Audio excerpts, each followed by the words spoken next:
प्रस्तुत छ उपन्यास घामका पाइलाहरूको 6औं अङ्क।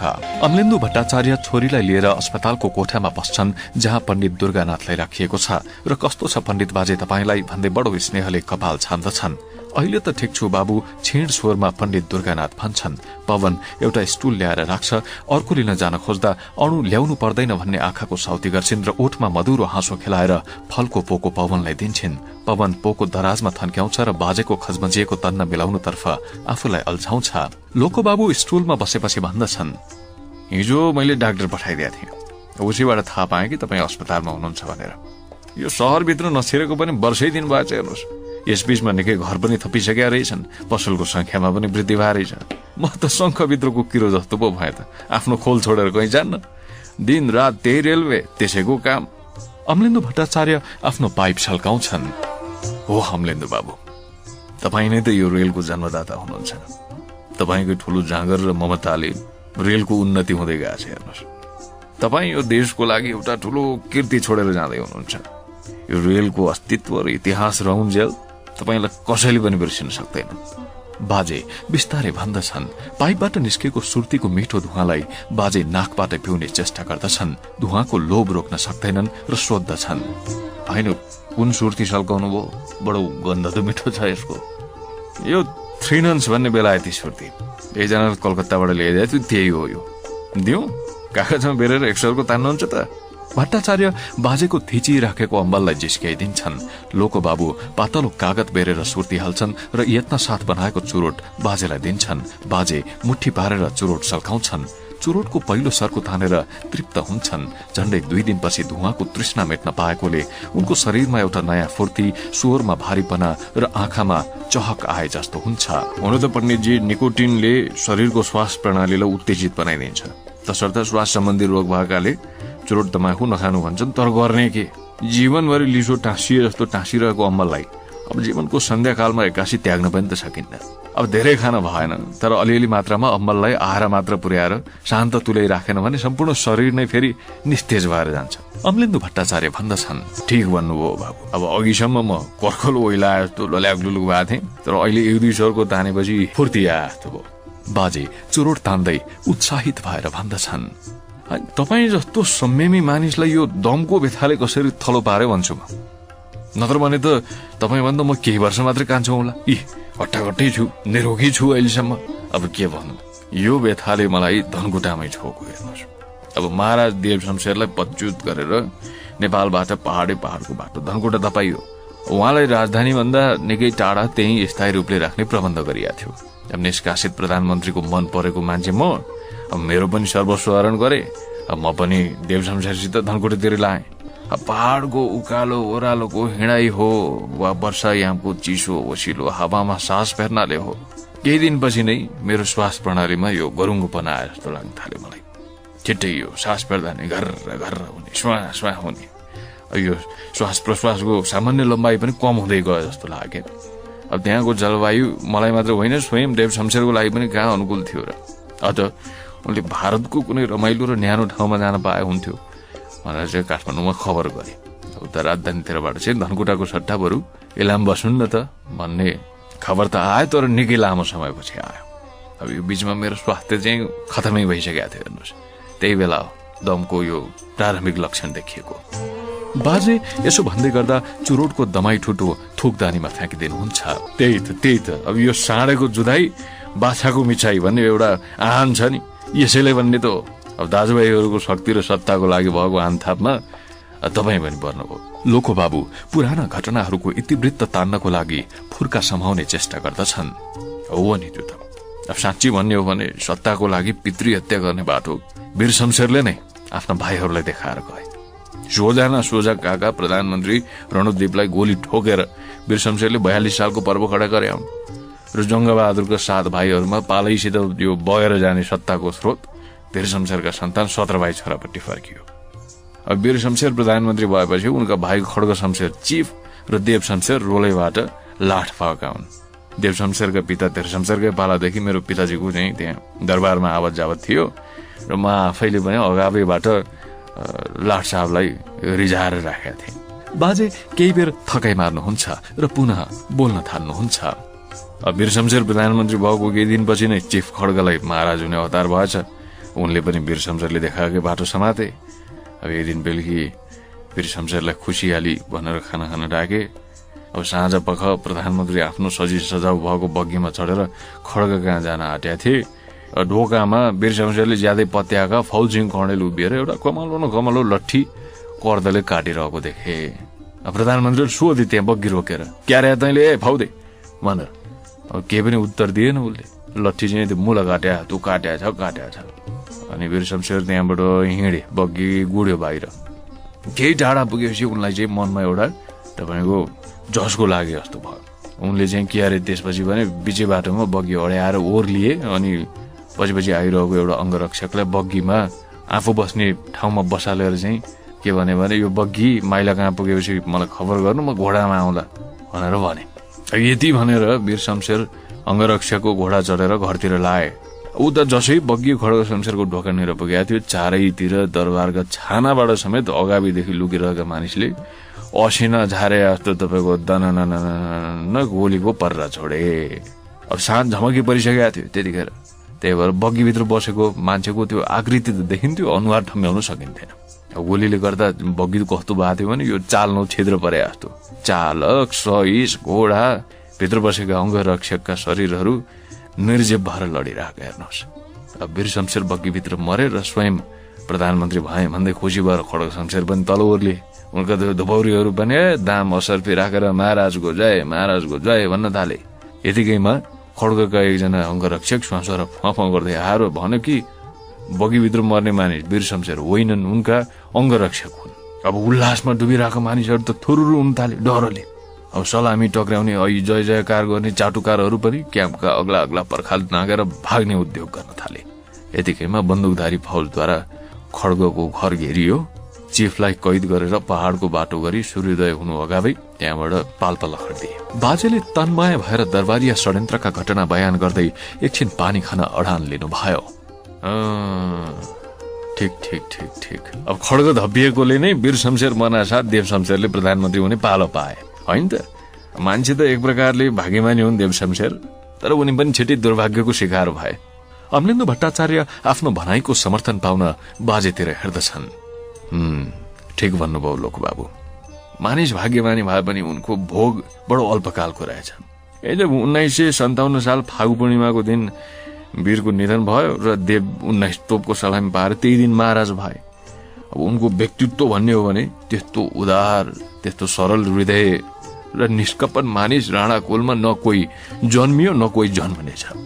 तर दरबारीय षड्यन्त्र हेर्नुहोस्, दरबारीय षड्यन्त्रको भुमरीमा प्रधानमन्त्रीत्व पाएका मानिस पनि यति अलमस्ती थिए कि कता के भइरहेछ त्यसको कुनै ज्ञान देव शमशेरलाई थिएन।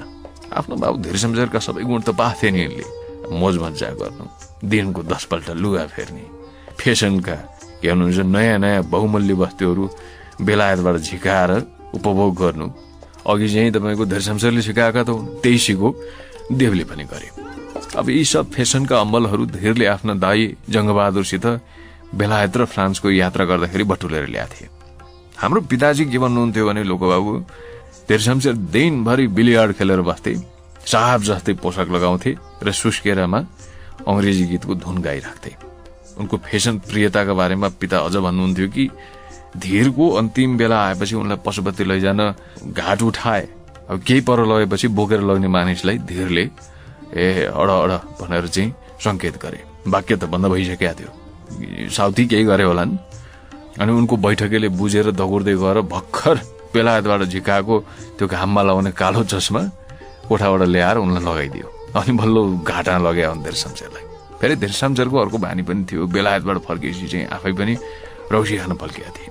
पछि यिनका सन्तान मध्ये वीर, खड्ग र देव यी तीनैजनाले नियमित रूपमा सुरा सेवन गर्ने बानी लिए। अब देवलाई धेरै पटक हामी शुभचिन्तकहरूले राजकाजमा मन दिन पनि भन्यौं।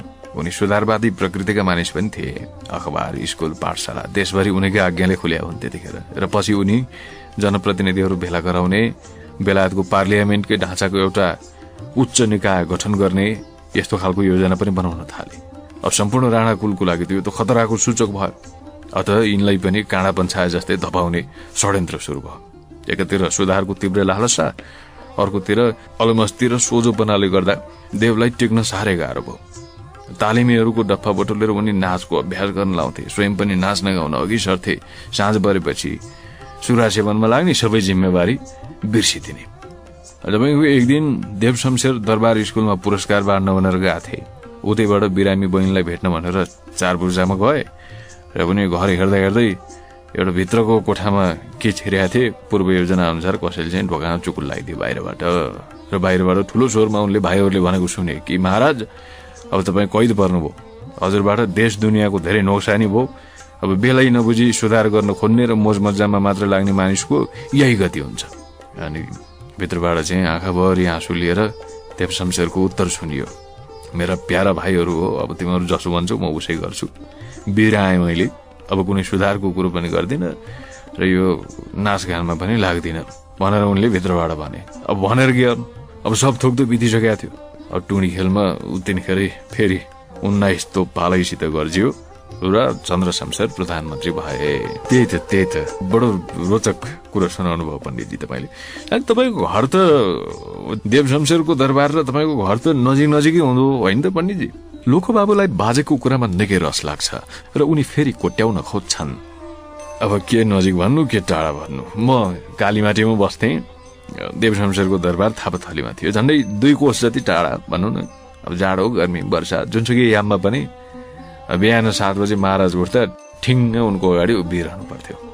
के भन्थ्यो भने, ए दुर्गानाथ बाजे, तिम्रो अनुहार बिहान उठ्न साथ हेऱ्यो भने दिन बडो राम्रो जान्छ, सोझो माउनको अनुहार सायद पनि हुँदो रहेछ भनेर भन्थे। तर उनले त्यो नित्य हाजिरीको लागि साधन पनि जुटाइदिएको थिए मलाई। बेलायती कश्मीरका न्याना कोटहरू दिएको थिए, घोडाको एउटा सानो तबेला थियो, 3टा त घोडै दिएको थिए उनले, अझ 2टा मैले आफैले पनि किनेको थिएँ। घर दिएको थिए एकदम विशाल, नोकर चाकर सहिस गोठाला, 10-12 जनाको भात फाक्थ्यो, नपुग्दो केही थिएन। छान्नुहोस् लगो बाबु त्यो पुराना कुराहरू, त्यस्ता कुरा गरेर तपाईँ जस्ता ठुला मानिसको समय किन नष्ट गरौँ। बाजेका आँखा विषादमा टोलाउँछन्। अतीतलाई कोट्याउँदा वर्तमानलाई कता कता अव्यक्त पीडा भए जस्तै हुन्छ। यस्तै हो बाजे, अब सन्तोष गर्नुपर्छ क्यारे। अब म विज्ञानपट्टिको मानिस, भाग्य त मान्दिनँ, तर उमेरमा त्यस्तो सुख सयल गरेर आज बुढेसकालमा तपाईँले यो कष्टभोग गर्नु पर्या देख्दा चाहिँ मलाई बडो पीडा हुन्छ कहिलेकाहीँ। भट्टाचार्य दुखित स्वरमा भन्दछन्, होइन लोक बाबु, अब मैले दुःख पाएको मलाई केही गुनासो छैन। हेर्नुहोस्, अब मैले गर्दा हेर्नुले नि दुःख पाएँ, त्यसमा चाहिँ अलिकति छटपटी हुन्छ मलाई। अब गाउँमै बस्नु पाए यिनलाई एक माना खान यहाँ दौदौ पर्थेन। तर गरौँ के, म वृद्ध रोगी, आफ्नो जीर्ण शरीर लिएर बुद्धिचालको खेल जस्तै यस्तो गाह्रो ठाउँ ओगटेर बसेका छु, जसबाट यी सब नाउट्टा भएका छन्, हल्लिन पनि सक्दैनन्। यी हल्लिए कि म हिँडे, यस्तो छ स्थिति। यस्तै हो, यी सब गथासो कति सुनाइराखौँ। अनि लोकबाबु आज कतै निरीक्षणमा जानु त थिएन, स्टेसनदेखि केमा आउनुभयो यति टाढासम्म? बाजे सामान्य भएर भट्टाचार्यसित सोध्दछन्, यो पनि त निरीक्षण नै हो पण्डितजी, मित्रको हालचाल बुझ्न आएको भन्नुहोस् न। मेरो शक्ति भयो त यहाँसम्म पनि ट्रली ठेल्न लगाएर आउँथे। समरो लिगमा गुड्ने बानी भएपछि अरू सवारी चढ्न नसकिने रहेछ। धेरै बेरपछि चाहिँ टाँगा चढेर आएको, सम्पूर्ण शरीरकै जोर्नी चाहिँ तपाईँको खुसी जस्तो भएको छन्। अब गिर्खाले भरिएको बाटो छ हेर्नुहोस्, अब त्यसमा टायरको ठाउँमा फलाम ठोकेको चक्का, फोहोरी त्यो टाँगावाला घाउ भएका घोडा, अब अहिले पनि त्यसैमा फर्किन्छ। के गर्नु, चाँडै पुग्नु पर्ने छ। लोकबाबु हिँड्ने तयारी गर्छन्। ठिक छ बाबु, ठिक छ, आउनुभयो, बडो खुसी लाग्यो। आज तपाईँसित पुराना कुरा पोखेर जिउ पनि बडो हलुको भइराखेको छ। अब भोलि त म पनि घर फर्किउँला। अब केही स्वस्थ भएपछि फेरि तपाईँकै उता बङ्गलातिर भेट्न आउँछु। बाजे नमस्कारको लागि 2 हात उठाउँछन्। भट्टाचार्य पनि नमस्कार फर्काउँछन् र भन्दछन्, भइहाल्छ नि पण्डितजी, बरु केही आवश्यकता छ भने केही सङ्कोच नमानिकन मागी पठाउनु होला। मेरो डाक्टर आइरहेको छ तपाईँलाई हेर्न। अब उसको यहाँ भए जति औषधि चाहिँ उसले दिएर जान्छ क्यारे। अब हामी एकै दमथरका मानिस एकअर्कालाई अहिले पनि सहयोग गरेनौँ भने अब त्यो अवसर कहिले पाइन्छ र? पवन बाबु अस्ति डाक्टर लिन आएको थिए, अणुसित मित्रता पनि भएछ। तपाईँले पवनको परिचय दिँदा मलाई यिनी केवल संस्कृत मात्र घोक्ने विद्यार्थी जस्तो लागेका थिए, तर यिनी त आफ्नो क्लासको फर्स्ट बोय रहेछन्। अणुले मलाई सबै भनिसकिन्। बुझ्यौ पेटी बोय, अब म जान्छु अहिले, हतार पनि छ र तिमी चाहिँ बाजेसित बिदा लिएर अणुलाई यसो सहर डोलाउँदै भरेसम्म घर पुर्याइदेऊ। तिमीसँग यहाँ घुम्छु भनेर बिहानीदेखि भुइँमा माडा छे। पिताको अन्तिम वाक्यले अणुको अनुहार रातो न रातो भएर सल्किन्छ। अब कुटिल हाँसोको झटारो हुर्याउने पालो पवनको थियो। श्रीवास्तवको क्वार्टरबाट निस्किएर केही पर पुगेपछि गणेशी जितुको पिठ्यौमा धाप मार्दै भन्छ, हेरे बेटा जितु, तेरो मालिकलाई डाक्टरले ठुलो बेइज्जती गरेछ, बुझिस् के? देखेनस् के तेरो मालिक नि कस्तो अनुहार लाएर बसेका छन्। डाक्टरले कुटेको जुन कुरा छ वो बिजुली जस्तै सहरभरि फैलिसक्यो। भोलिदेखि तेरो मालिक सहरमा आफ्नो मुहार पनि देखाउन सक्दैन। वो त छ, डाक्टरले कुटेको मैले पनि आँखाले देखाएको थिएँ।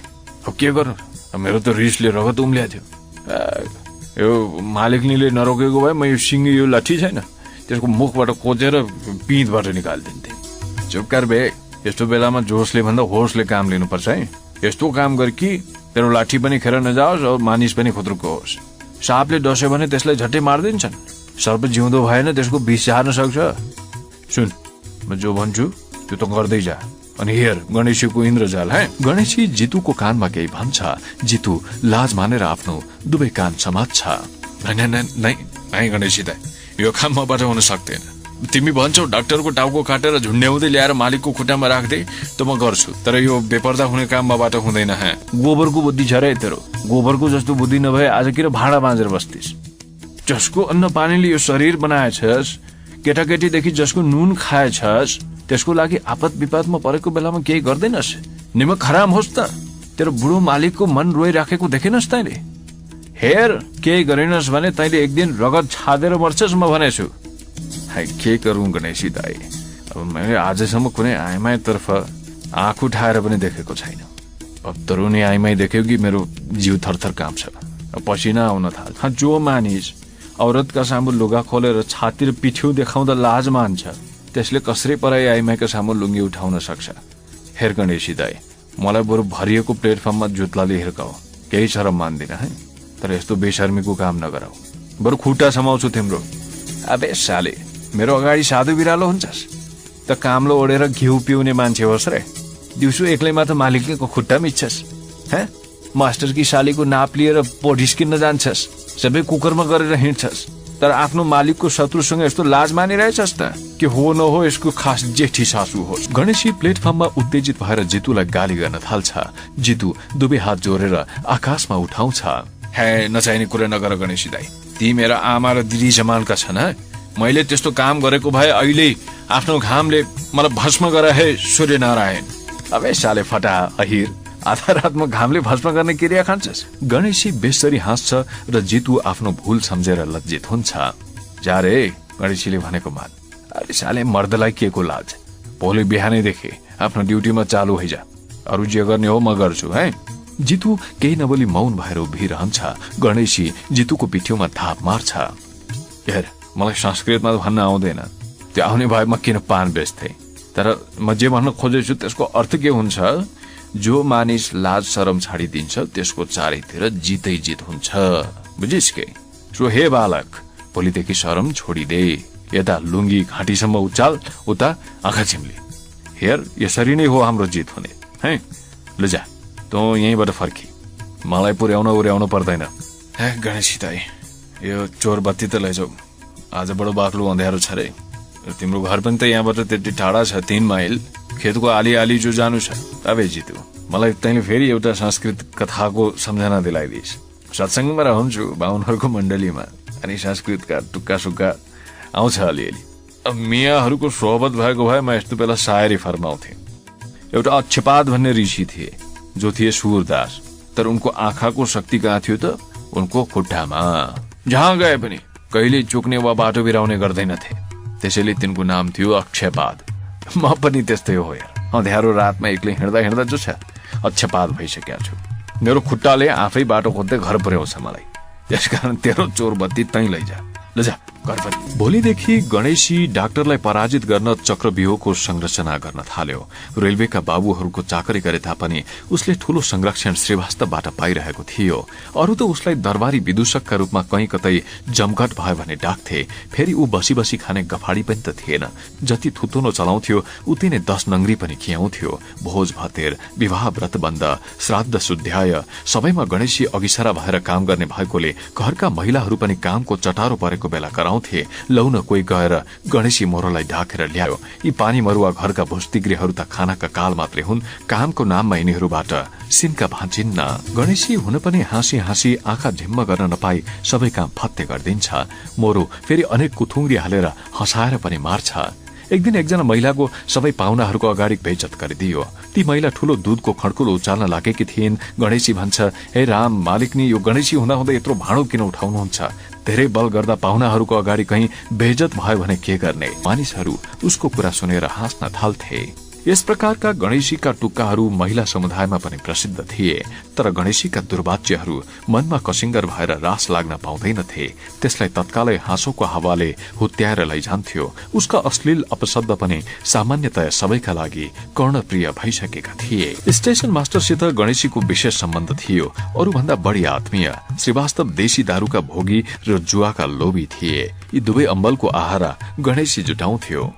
अबे गणेशी, आज जिउ अलि भारी छ रे, श्रीवास्तव भन्थे। कति भारी हो मास्टरजी? पौवा जति कि श्रद्धा जति? साले पाजी जहिले पनि गोपनी टोलबाट 5 पानेको रक्सी बोकेर ल्याउँछ। कहिले त आफ्नो मास्टर बाबुलाई अलि तेजाबी खुवा। ठिक छ बाबु, ठिक छ। आज म जुन माल ल्याउँछु नि त्यो महुवाको होइन, अम्लेखगञ्जकी तामाङनीले चुहाएको जामुनको कालो मसी जस्तो रक्सी। यस्तो रक्सी कि भोलि बिहान भाउजू जुत्ता लिएर मेरो टाउको फोड्न हिँड्नुहुन्छ। नगर फाँड सारा, जथाभावी बोल्छ। पहिले माल त ल्याए। रेलवेको अफिसरसित बसेर गिलास जुदाएर खान पाउनु गणेशीको लागि सानो गर्वको कुरा थिएन। सानो शहरमा रक्सी खानु साना जातको लागि मात्र क्षम्य थियो। तर केही प्रतिष्ठा आर्जन गरिसकेका मानिसले घरायसी भट्टीबाट झिकेको ठर्रा खानु नितान्त निन्दनीय थियो। लोकबाबु लुकाएर खाँदैनथे, तर उनको अम्बलको साधन प्रतिष्ठाको नापोसम्म पुग्ने किसिमको थियो। अंग्रेजले बनाएको सुनौलो रङको व्हिस्की, त्यो पनि एकै शिशीको 30 रुपियाँ पर्ने। यता छ 1 रुपियाँ शेरको महुवाको तीव्र दुर्गन्धयुक्त सेतो झोल। दुवै रक्सीका बीच एक किसिमको रंगभेद नीति शहरवासीहरूले लिएका थिए। श्रीवास्तव साधारण सावगासका मझौला वर्गको कारिन्दा भएकोले देशी नखाएर के गरून्? उनले आफ्नो दुवै अम्बलको दुर्बलता गणेशीलाई सुम्पिदिएर आफूलाई सुरक्षित सम्झेका थिए। गणेशी सकेसम्म गोप्यता कायम राखेर श्रीवास्तवको सेवा गर्दथ्यो र घरका मानिसहरूको लागि पनि अभिन्न परिचारक भइसकेको थियो। श्रीवास्तवहरू पनि बेला बेलामा आफ्नो अर्धानुहरू हिल्ला लाएर गणेशीहरूको इज्जत ढाकी राख्थे।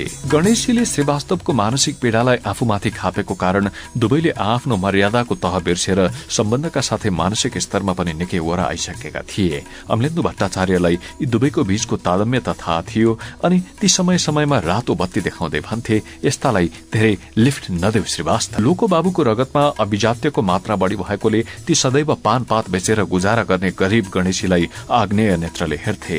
अपठित, गंवार र असभ्य भन्ठान्थे। सबैलाई रद्द पार्ने गणेशीको वाक चातुर्य उनका लागि फोहोरी र अश्लील थिए। व्यङ्ग्य, वक्रोक्ति, हास परिहासको अमलेन्दु भट्टाचार्यको जीवनमा कुनै स्थान थिएन। उनी निष्ठुर यथार्थवादी थिए र सबै कुरा उनको लागि गणितको उत्तर जस्तै खदिलो, सोझो र सारयुक्त हुनुपर्दथ्यो। कसैको घुमाउरो काव्यात्मक उक्ति वैचित्र्य र व्याजोक्तिपूर्ण वाक्य विन्यासलाई उनमा प्रशंसा गर्ने त के कुरा, सहन गर्ने धैर्यसम्म पनि हुँदैनथ्यो। उनी भन्थे, जे भन्नु छ छिटो र सोझो भन्नुहोस्, तपाईको काव्य पाठ मेरो मगजले खाँदैन। मलाई सब मनपर्छ, यो भाषाको सर्कस पटक्कै मन पर्दैन। गणेशीलाई मन नपराउने कारणहरूमध्ये एक कारण उसको अभिव्यक्तिको असंगतिले पनि हो। कहिलेकाहीँ प्लेटफर्मको घुइँचोलाई छिछोर्दै गणेशीले ड्राइभर वा पानी पाणेसित आफ्नो स्तर अनुसार गरेको ठट्टा यिनको कानमा ठक्कर खान पुग्थ्यो। अमलेन्दु भट्टाचार्य आफ्नो सानो घन भएको लट्ठी सिमेन्टमा बजार्दै चित्कार गर्थे, ऐ इडियट, स्वाइन, डटी ल्याङ्ग्वेज बोल्छ, मुख धुन भन रे त्यसलाई। यता पानी पाणे पानी भरिएको डाडु उचाल्दै ठट्टा गर्दै गणेशीलाई दिन खोज्छ। गणेशी स्टाफहरूलाई सुनाएर भन्छ, त्यसैले देऊ पानी, आफ्नो आसनी पखालोस्। आज 20औं वर्षदेखि जो कागजले पुछेको भाषा पिँध लिएर हिँडिरहेको छ, मलाई फोहोरी भन्छ। मान्छेलाई कुराले पछार्ने कुरौटे पहलमान भन्दै रेलवेका स्टाफहरू गणेशीको प्रशंसा गर्दछन्। डाक्टरलाई ठिक पार्ने चक्रव्यूह तयार पार्न गणेशी लागिसकेको छ। आफ्नो सोही योजना अनुरूप भोलिपल्ट गणेशीले डाक्टर कहाँ काम गर्ने नोकरलाई आफू कहाँ डाक्यो। तँलाई लाज लाग्दैन बे? यस्तो राम्रो शरीर भएको नौजवान छ, साला गर्भिणी आइमाईको लङ्गौटी पछारेर पेट पाल्छ। जातको त गहार होस्, याद छ कि छैन? बरु काँधमा जनानी सवारी बोक, अरू केही काम गर, तर यसरी आफ्नो भाउ बाजेको नाकमा गु नदले। गणेशीलाई थाहा थियो डाक्टरले नुहाएपछि आफ्नो धोती र पेटीकोट सधैँ नोकरसित पछार्न लगाउँछिन्। भाँडा माझ्ने भए तापनि यो काम मनमा नै उसलाई पनि लज्जाजनक लागेको थियो, तर प्रतिवाद गर्ने आँट उसमा थिएन। दिउँसो चकमन्न भएपछि मालिकनीको पेटीकोट र धोती सुटुक्क पछारेर सुकाउँथ्यो। डाक्टर कहाँ के काम गर्दछस् भनेर उसका नाता कुटुम्बले सोधपुछ गर्दा यस कामबारे कहिले उल्लेख गर्दैनथ्यो। आज त्यही कुरा खोलेर गणेशीले उसको मर्ममा आघात गरेको थियो। केटो केही पनि बोल्न सक्दैन, लज्जाले आँखा गाडेर उभिरहन्छ। शाला, त आफ्नो जात भातका मानिसलाई हँसाउने कुकर्म गर्छस्? यस्तो शरीर छ तेरो, अरे तमा त पहाड फोडेर 2 फ्याक पार्ने ताकत छ, के भन्छस्? त्यही भएर त्यहाँबाट भाग हेर। त्यो आइमै अब भरे भोलि भएकी छ, अब झट्टा बच्चा पाउले त्यसको र्याल फ्याल रगत तँलाई सब सफा गर्न लाउँछन्। लाएनन् भने मेरो मुखमा आएर मुती दे। गणेशीले उसलाई टाढाबाट चिहाइरहेको यस्तो संकट देखायो कि ठिटो थिर रहनै सकेन। के गर्यो गणेशी? मलाई त यो काम आफै गलगाँड भएछ, तर के गर्नु, पेट पाल्ने समस्या छ। केटो ग्लानीयुक्त स्वरमा भन्दछ। यता गणेशीले यसको उत्तर अघिबाटै तयार राखेको थियो। कुरा गर्छ त बाजी, आइज कुल्ली काम गर, तेरो बलियो शरीरलाई सुहाउने काम पनि हो त्यो। त्यहाँ 2 रुपियाँ तिरेर त्यो बनाउनु पर्छ, नम्बर लिनुपर्छ है। त्यो 2 रुपियाँ बरु म तिर्दिन्छु, रेलवेमा कुल्ली काम कर, पछि कमाएपछि मलाई फर्काइदे। शाले दिनको 1 रुपियाँ त खेलेर कमाउँछस् रे। ल भन्, के भन्छस्? म गरौँ तेरो सिफारिस मास्टर बाबुलाई? डाक्टरको नोकर कुल्लीको कालो कुर्तामा पित्तले नम्बर भिरेर यात्रुहरूको झिटी ओसार्न थाल्यो। यसै गरी गणेशीले डाक्टरको घरमा काम गर्ने मेहतर्नीलाई पनि केही थप प्रलोभन दिएर अन्यत्र लगाइदियो। चारैतिर नाकाबन्दी गरेर गणेशी कान थापेर बसिरहेको थियो, तर डाक्टरको डेराबाट हाहाकारको आवाज सुन्न पाएको थिएन। डाक्टर परिवारको गाह्रो साङ्रोगको प्रारम्भिक संकेतको सूचना जितुले गणेशीलाई दियो। डाक्टर अन्डरवेयर लगाएर रात भरिसकेपछि पानी ओसार्छन् र माथिको तलामा लैजान्छन्। गर्मीले अत्तालिएकी डाक्टरनीलाई दिनको 2-3 पटक शीतल पानीले नुहाउने व्यवस्था नोकरलाई गर्नु पर्थ्यो। तल धारामा डाक्टरसम्म त नुहाउन सक्थे, तर महिलाको लागि नुहाउने उपयुक्त स्थान त्यो थिएन। डाक्टरनी माथि बरण्डाकै एउटा छेउमा नुहाउँथिन्। डाक्टरले पानी ओसार्न थालेपछि दिनको 1 पटक पनि नुहाउन उनलाई दौदौ हुन गयो। नोकर र मेहतरनी एकैपटक काम छोडेर हिँडेपछि डाक्टर बल्ल झल्यास भए। उनको छाडा हातको प्रतिक्रिया बिस्तारै प्रकट हुन थाल्यो भन्ने कुरा लोग्ने स्वास्नी दुवैले चाल पाए।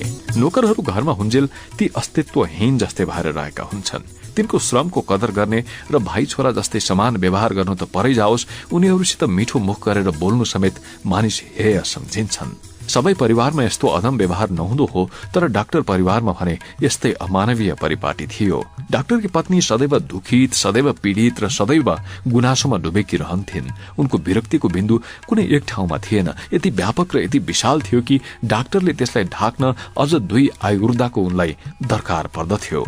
डाक्टर आफ्नो पत्नीको विरक्तिबाट विरक्त थिए। पत्नीलाई प्रसन्न पार्न उनको विषादयुक्त अनुहारमा हाँसोको एउटा सानो तरंग उठाएर डाक्टर हर सम्भव प्रयत्न गरिरहन्थे। रुन्चे बालकलाई फुल्याउन कहिले एक थोक कहिले अर्को थोक हातमा राख्दिए जस्तै उच्च शिक्षा पाएकी धनी घरानाकी पत्नीको दिगदारीको लागि उनी स्वयं आफूलाई अपराधी भन्ठान्थे। यस्तो उजाड र अविकसित शहरमा पत्नीलाई ल्याएर ठूलो भूल हुन गयो भने डाक्टर भित्रभित्रै छटपटाइरहन्। तराईको भीषण गर्मीमा काठमाडौँको शीतल ताप्ने कोमलाङ्गी कोठाभित्र तल सिमेन्टीलाई पानीले भिजाएर एउटा ब्रेसियर र झिनो पेटीकोट लगाएर पल्टिरहन्थिन्। तालुमा निरन्तर बरफको टुक्रा मलिरहन्थिन्। बाहिर बरण्डामा बसेर रामधनी कहर उगी उगी दलिनमा झुन्डिएको ठूलो पंखाको डोरी तानिरहन्थ्यो। मालिकनीको व्यवहार घरको कुनै मानिसप्रति ठिक थिएन, ती पति हुन् अथवा नोकर रामधनी। डाक्टर पत्नीसित थरथर भएर रहन्थे। उनी भारी जीव भएको बेला मध्य वर्षयाममा तराई आउन मानिरहेकी थिएनन्। डाक्टरले ठूलो जिद्दी गरेर पत्नीलाई ल्याएका थिए। डाक्टर भारतमा पढेका थिए। 6-7 गर्मी खाइसकेकोले उनको लागि मौसमको फेरबदल असह्य थिएन। दोस्रो, नोकरीको बाध्यताले गर्दा उनी गर्मी खाने मानसिक तयारी गरेर काठमाडौँबाट तराई झरेका थिए। तर पत्नीले काठमाडौँको उपत्यका बाहिर आजसम्म टेकेकी थिएनन्। भीमफेदीबाट तल ओर्लिना साथ उखरमाउलो गर्मीको रन्को, तातो हावा, बाक्लो धुलोको समुद्र र चिरबिराउँदो घामले उनलाई निस्तेज र शिथिल मात्र तुल्याएन, उनमा स्वभावगत परिवर्तन पनि ल्याइदियो। हरेक व्यक्तिप्रति आक्रोश र प्रत्येक वस्तुसित विरक्त तुल्याइदियो। छ्या छ्या छ्या छ्या, यो पनि कुनै बस्ने ठाउँ हो? नर्क हो यो त, नर्क, कुम्बी पाक नर्क। 24 घण्टा आगो बर्सिरहन्छ।